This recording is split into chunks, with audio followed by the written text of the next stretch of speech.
Жоғарыда аталған көрменің Қазақстанда өтуі әрине кездейсоқ емес. Қазақ жері Жапонияның Хиросима мен Нагасаки қалаларын сынды ядролық қарудан қасіретін шеккен мемлекет. Семей сынақ полигонында 40 жылдан астам уақыт ядролық сынақтар өтіп, 1,5 миллионнан астам қазақстандық зардап шекті.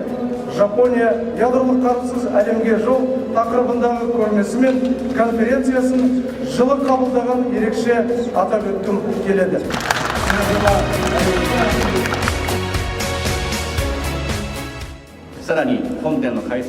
Я представляю нашу международную организацию ST International. Прежде всего хочу выразить благодарность за то, что сегодня собралось столько много детей, гостей на нашей выставке. Огромное вам спасибо. Естественно, Япония и Казахстан имеют общую историю.